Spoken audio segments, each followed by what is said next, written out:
Welcome everyone to this introduction session of learning how to learn. Before we dive in, let's answer these questions, right? Why do we even bother about learning how to learn? We live in a world which is said to be volatile, unpredictable, complex, and ambiguous. In short, VUCA. So, in this world, what seems very important to today to learn, tomorrow it becomes obsolete, sort of, and new things comes into place in its place. Just to give an example, like a year back, people were talking a lot about prompt engineering, and now the discussion has shifted towards more agentic AI, no code solutions, and so on. So it looks like we need to keep learning new things every every once in a while, or actually quite often, in that sense.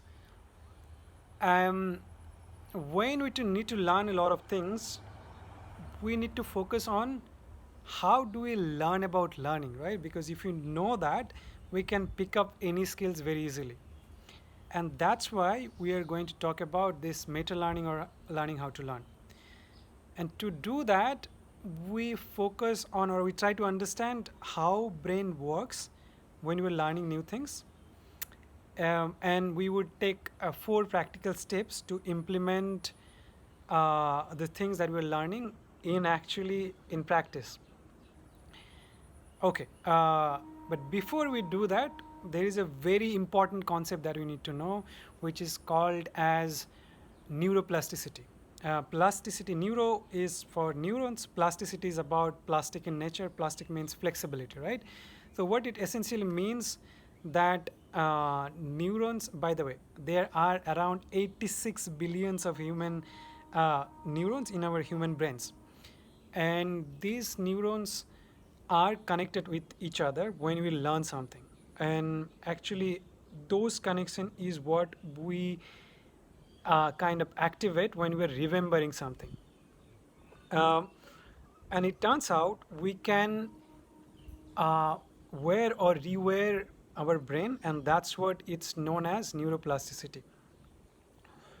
So there are four things that I talked about we need to look into. Number one is focus. So focus or attention is something that you have constant in any given point of time, right? Like think it as energy. So we can do one thing or things at the a given point of time. More things we try to do, our attention would be divided, right? So that like effective energy that we have for each task is reducing. Just to give an example, for example, if you're watching a reels and then suddenly you remember, oh, I have to study, then you try to get back to study. While you were studying, you were thinking about your CA exam or what would happen in your final exam, or you started thinking about your campusing, right, or what your friends did. Um, while you think so many things, your attention is divided and you are not focused, and that's actually against learning because your energy is not focused and it's kind of scattered. The solution to that is stop getting distracted and bring attention in one single place. How do you do that? There are a couple of ways. First of all, make sure you are in an environment where there is no mobile or any other form of distraction. Second part is that you understand why you are studying something, right? Because often what happens, we started studying without knowing why you were doing it. And as the motivation is not clear, I mean, yeah, you would be distracted. But once you know why and you can relate to it, your mind become focused. So that's the first thing. The next thing is about connection. So remember we talked about this neural pathway or neural network or neural in the context of neuroplasticity, right? Turns out it's a giant network, and it is not like information are better retained when one thing is connected to other things instead of being in isolation.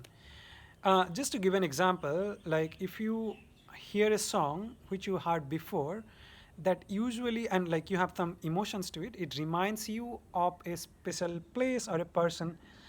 Alternatively, think about this example, like you smell some good food and automatically your mind runs to the your grandmother kitchen when you were a child, and it happens very fast. How is it really happening? So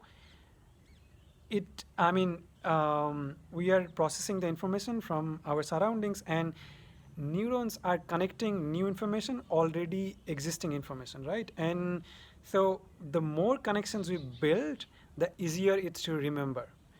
And how do we apply this in learning? Well, so while we are learning, instead of right away jumping to the subject or the task at hand, how about if you think, uh, what do you know already about this subject? Or where does this subject come from? Or is this something relevant that you know? When you are doing that, you are actually activating the part of your brain where relevant information are already being stored. And now, the new information or new skills that you would gather, it finds easy to anchor itself, right? Because there are some familiarity, and then you can connect them. Um, so that's all about connection. So you need to understand the context in which it's happening and what are the relevant things you know. The third step is about flow. Did it ever happen to you? I guess I am quite sure it did. Is that like when you were doing something or learning something, you lose the sense of time? It happens when the skills that you have uh, is actually right in the level of what you're trying to do. When there is a certain challenge, but if it is not too much, that's when the learning happens the best possible way. Um, Okay, so in that state, you achieve kind of this state is known as flow state, where you lose sense of time. So if the task is too easy, you would feel bored. If the task is too difficult, you would be you would be overwhelmed. So the best is that your competence is just little below the level of difficulty of the task, right? And that's when the flow state happens. Now, so we have talked about three things, right?